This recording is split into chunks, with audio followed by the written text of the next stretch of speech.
The allegation of violating a minor in the first degree from July 1995, which was filed barely 1 month after Morgan vanished, was of higher significance. This conviction prompted parole revocations for his earlier crimes, for which he served no time except a 6-month sentence for harassment. Additionally, a person going under the name of Rick claimed online that Pullen had a history of exhanging narcotics for sex with minor girls. Boulder hypothesized that he might have been involved in Morgan's disappearance, considering he probably had access to the Nick residence. It should be noted, though, that this notion was offered by a journalist and not by law enforcement. Investigators received a tip from Stuttgart, Arkansas, toward the end of June 1995. Albert Harvey reported that while he was working in his yard, he saw a man attempting to break into his pickup truck. Harvey then called the Alma Police Department to report the incident. He thought it strange that he was accompanied by a young girl whose appearance matched that of Morgan's. Due to the tip, a thorough search of the area was conducted using search dogs and helicopters. 2 polygraph tests were also provided to Harvey, both of which he failed. As a result, he was forced to acknowledge that he had made up the tale, claiming that someone had attempted to take his truck but had not brought a child with him. He was detained for his deceit.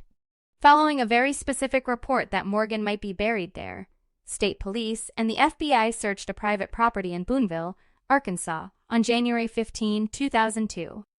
A cadaver dog was called in to assist, but it turned up nothing pertinent to the case. Investigators admitted they had no plans to go back to the house after the search. On November 15, 2010, federal agents searched a mobile home in Spiro, Oklahoma. Little information about the search's findings was made public, despite their hope to find DNA proof that Morgan had once been detained there. Just over 7 years later, in December 2017, the Oklahoma State Bureau of Investigation, OSBI, the FBI, and local detectives searched the same area. Despite not being directly tied to Morgan's disappearance, a tip that came in through the case task force was what ignited the new search. A well on the property was targeted by cadaver dogs that were brought in, but the search was abandoned after only 1 day because no evidence was found. Police said that since the start of the investigation, the property's owner has been a person of interest in the case. He is now detained on unrelated counts of rape and child molestation. Tanya Smith and James Monhart, both convicted felons, were detained in August 2012 when they were discovered trying to buy Morgan's personal papers, including her birth certificate. They allegedly used her social security number as well. The two are not believed to be related to the case despite their conduct. The National Center for Missing and Exploited Children at one point started a statewide campaign to gather more information about the case.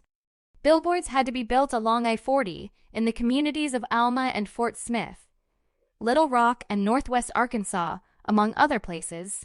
Each had a picture of Morgan according to age progression and a phone number people could call with any additional information. Morgan's image was featured in a deck of cold case playing cards that the OSBI delivered to nearby jails in 2019. Her case was one of many unsolved murders and disappearances from the region that were highlighted in the deck.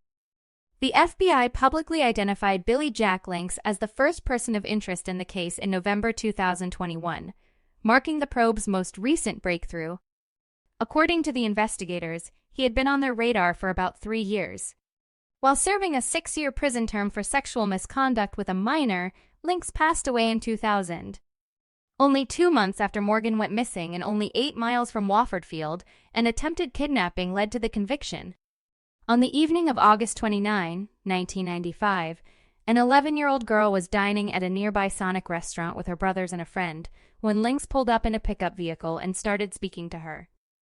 She claimed that after talking about sexual matters, he made a cash offer to take her back to his place. The little child fled in terror. Links drove away from the incident but collided with a pole. The investigators were able to associate him with the attempted kidnapping because a witness had documented his truck's license plate. Testing on the inside of the truck revealed hair in several places and blood on a portion of the seat, but no testing was carried out at the time. The FBI has declined to confirm whether any additional testing have been carried out, but they did state that the evidence items were kept after the initial tests.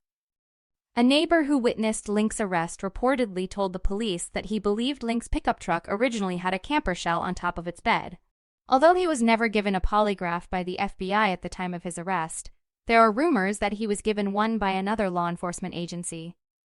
More information on Link's life is being sought by the FBI. At the moment, they are aware that he was born in Crawford County, Arkansas, and served in the American Army during World War II.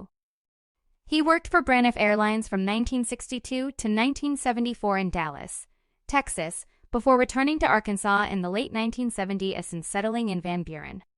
He might have had connections to neighboring states before his passing.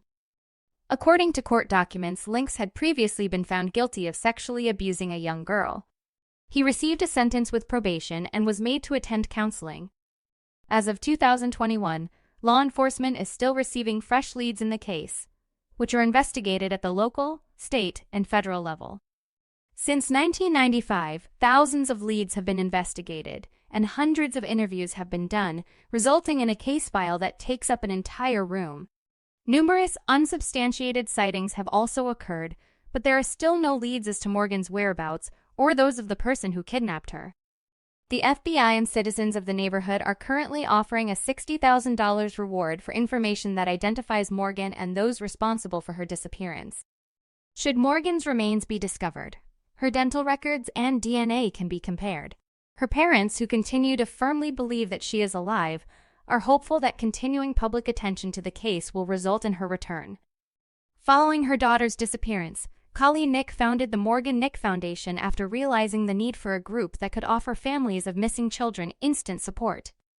It addresses 3 key topics: intervention, providing skilled search and rescue personnel, aid to families, printing and distribution of missing persons flyers, resource coordination, and serving as a point of contact between law enforcement and the media. Education, educating parents, kids, communities, and teachers on safety and preventing kidnappings. Legislation, promoting legislation that aims to uphold children's rights. The federal mandate for missing children and Megan's Law, the later mandates the registration of sex offenders. A yearly meeting for the families of long-term missing children is also held by the charity. The purpose is to talk about problems related to continued searches for their loved ones. The Amber Alert service in Arkansas was changed to the Morgan Nick Amber Alert.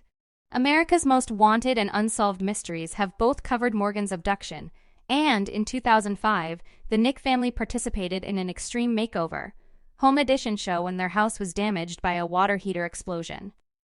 The case was discussed in the documentary Still Missing, which broadcast on THV-11 in April 2021. Investigators claimed that 300 leads were generated as a result, many of which were reliable and featured previously unreported details. On June 9, 1995, Morgan Chontal Nick vanished from Alma in Crawford County, Arkansas. Her final known attire included a green Girl Scouts t-shirt, blue denim shorts, and white tennis shoes. She was 6 years old.